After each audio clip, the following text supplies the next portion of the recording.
आर्थिक पर्यावरण को वर्तमान परिप्रेक्ष्य में आर्थिक प्रणालियाँ बहुत अधिक प्रभावित करती है। आर्थिक पर्यावरण राष्ट्र विशेष द्वारा आत्मसात की जाने वाली आर्थिक प्रणाली पर निर्भर करती है। आज दुनिया के जितने भी देश हैं उन देशों के अंतर्गत अलग अलग देश में अलग अलग प्रकार की आर्थिक प्रणाली संचालित है। दुनिया के जो सर्वाधिक विकसित राष्ट्र हैं उनमें पूंजीवादी आर्थिक प्रणाली क्रियान्वयन में है।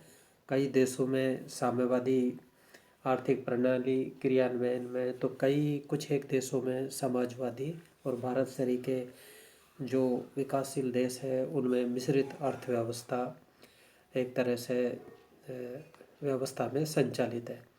ये सभी जो आर्थिक प्रणालियाँ हैं वो अलग अलग तरीके से राष्ट्र विशेष के आर्थिक पर्यावरण को प्रभावित करती है। तो ये आर्थिक प्रणाली राष्ट्रों को किस प्रकार प्रभावित करती है, तो हम इनमें सबसे पहले लेते हैं पूंजीवादी आर्थिक प्रणाली, कैपिटलिस्ट इकोनॉमी। विश्व में आज पूंजीवादी अर्थव्यवस्था सबसे अधिक प्रचलित आर्थिक प्रणाली है और विकसित देश इन देशों में पूंजीवाद को आत्मसात कर आर्थिक विकास की गति तीव्र की है। पूंजीवाद की आर्थिक विकास में बढ़ती उपादेयता को दृष्टिगत रखते हुए जो अन्य देश है वे भी पूंजीवाद की ओर मुखातिब हुए हैं।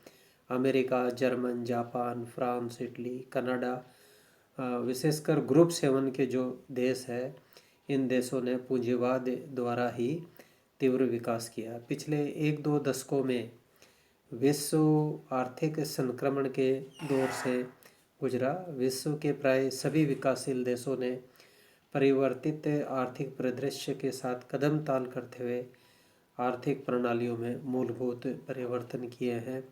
विकासशील देश पूंजीवाद की ओर मुखातिब हुए हैं। भारत ने 1991 से आर्थिक उदारीकरण की शुरुआत की और भारत अर्थव्यवस्था में विकास को गति देने के लिए अनेक संरचनात्मक बदलाव कर चुका। वर्तमान में भी एक तरह से अर्थव्यवस्था में बदलाव का दौर जारी है और भारत ने हाल ही के वर्षों में 8 नवंबर 2000 8 नवंबर 2019 को नोटबंदी की और 1 जुलाई 2019 से जीएसटी को लागू किया। तो भारत में आज भी आर्थिक उदारीकरण के दौर में अर्थव्यवस्था में महत्वपूर्ण संरचनात्मक बदलाव किए जा रहे हैं। साम्यवादी आर्थिक प्रणाली, कम्युनिज्म इकोनॉमी। साम्यवाद भी महत्वपूर्ण आर्थिक प्रणाली थी। सोवियत संघ ने साम्यवादी प्रणाली से तीव्र आर्थिक विकास किया, किंतु जब सोवियत संघ का अब विघटन हो चुका है तो रूस ने आर्थिक संक्रमण के दौर में नई आर्थिक नीति अपनाई। विश्व में आज साम्यवाद का अधिक प्रभाव नहीं है। वर्तमान में चीन और क्यूबा में साम्यवाद दृष्टिगोचर होता है। चीन साम्यवादी प्रणाली से आज आर्थिक रूप से समृद्ध है और साम्यवाद में समस्त जो आर्थिक निर्णय है, गतिविधियां हैं, वो राज्य के द्वारा संचालित होती है। समाजवादी आर्थिक प्रणाली, सोशलिस्ट इकोनॉमी। समाजवाद साम्यवाद का रूप है, किंतु यह साम्यवाद जितना कठोर नहीं होता।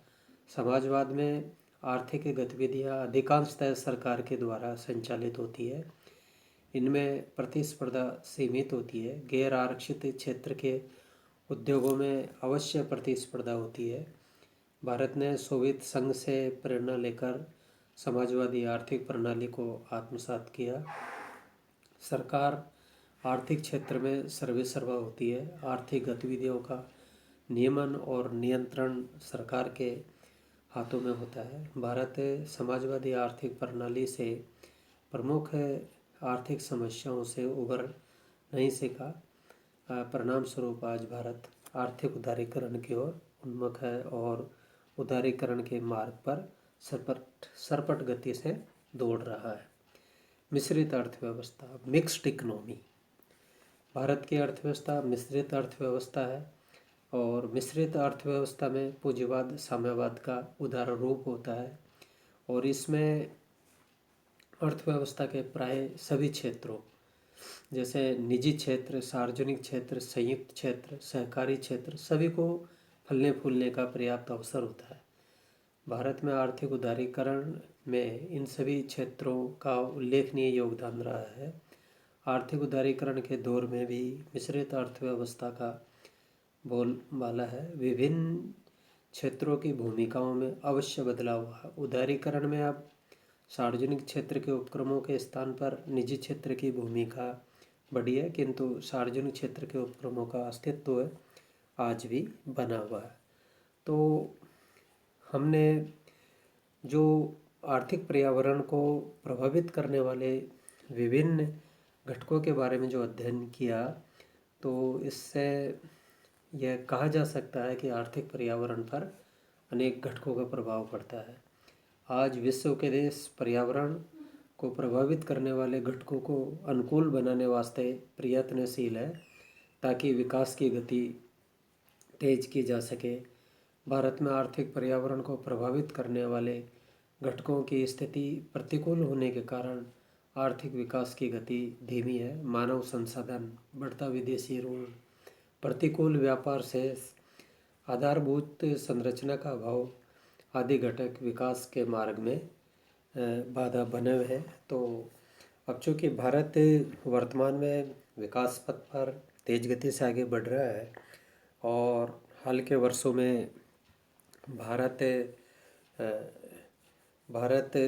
सबसे तेज गति से विकास करने वाली अर्थव्यवस्थाओं में शुमार हुआ है और आज भारत 2020 में विश्व की छठी बड़ी अर्थव्यवस्था है और आगामी दशक में यहाँ तक कि अगले वर्ष तक जब भारत में कोविड संक्रमण का खतरा नियंत्रित हो जाएगा तो बहुत तेज़ गति से भारत की अर्थव्यवस्था विकास पथ पर दौड़ेगी और जो अर्थव्यवस्था का आकार है उस आकार की दृष्टि से भारत ब्रिटेन और जर्मन से आगे निकलकर विश्व की तीसरी बड़ी अर्थव्यवस्था बनने की भारत में क्षमता है। तो इस प्रकार जो आर्थिक पर्यावरण है उस आर्थिक पर्यावरण पर न केवल अर्थव्यवस्था की आंतरिक परिस्थितियों अपितु अंतर्राष्ट्रीय जो परिस्थितियां हैं और देश का जो एक तरह से आधारभूत ढांचा है, जो सरकार की जो नीतियां हैं, आर्थिक प्रणाली है, ये सभी घटक अर्थव्यवस्था को और आर्थिक पर्यावरण को बहुत बड़ी सीमा तक प्रभावित करते हैं। और अगर एक देश का आर्थिक पर्यावरण अगर विकास के अनुकूल है तो अन्य देश ऐसे देश से एक तरह से प्रेरणा लेकर विकास की गति को आगे बढ़ाते हैं और आर्थिक पर्यावरण को अनुकूल बनाते हैं। और जब आर्थिक पर्यावरण राष्ट्र विशेष की परिस्थितियों के हिसाब से अगर अनुकूल बनता है तो अनुकूल आर्थिक पर्यावरण का मानव संसाधनों पर एक सकारात्मक प्रभाव पड़ता है और खुशहाली का मार्ग प्रशस्त होता है।